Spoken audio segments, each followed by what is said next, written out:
Identify X Y and Z in the following reaction. अच्छा ठीक है, अच्छा यहाँ पे हमको दे रखा हुआ ClO plus NO2 gives out, और फिर X बन रहा है, फिर उसको रिएक्ट करा रहे हैं वाटर के साथ, फिर Y और Z बन रहा है। ठीक है, इसका मतलब X Y Z हमें पता लगाना है।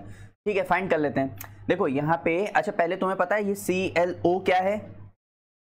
इसको बोलते हैं हाइपोक्लोराइट। पहले नेम तो पता कर लिया करो कि जो पढ़ रहे हो वो है क्या। ठीक है, क्या है? हाइपोक्लोराइट। अगर ClO2 कर दूं तो तब ये हो जाएगा हमारे पास क्लोराइट। क्या हो जाएगा? क्लोराइट। और अगर मैं ClO3 कर दूं तो ये क्या हो जाएगा हमारे पास? इसको बोलेंगे हम क्लोरेट।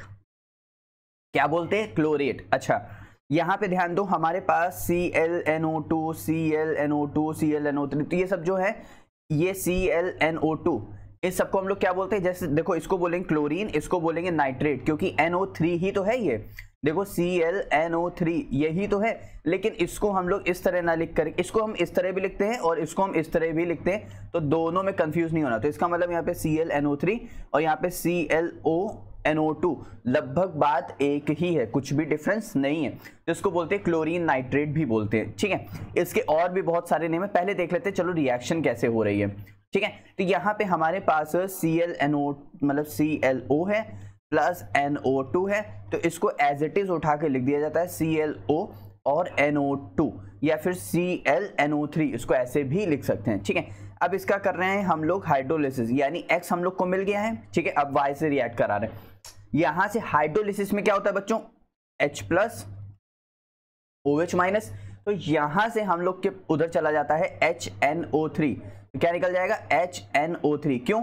NO2 जो है इसको OH दे दोगे तो क्या बन जाएगा? HNO3 ही तो है, तो यहाँ पे बन जाएगा हमारे पास HNO3। बाकी बचा हमारे पास क्या है?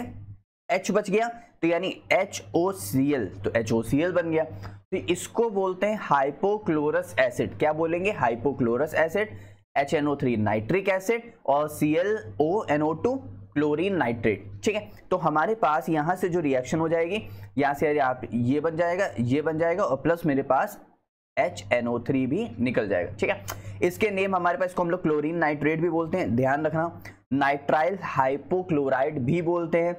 इसके बाद हम लोग इसको क्लोरो नाइट्रेट भी बोलते हैं और नाइट्रोसिल भी बोलते हैं। ये बात, इतनी चीज ध्यान रखना, क्योंकि कई बार इन नेम से भी जे में क्वेश्चन आ चुका है, इससे भी क्वेश्चन आ चुका है, इससे भी क्वेश्चन आ चुका है, तो आप लोग को ध्यान रखना है। हमारे पास सिंपली ये कंपाउंड था और ये बन गया। Is that clear? तो यहां से हमारे पास ऑप्शन नंबर 1 क्या हो जाएगा बच्चों? करेक्ट हो जाएगा।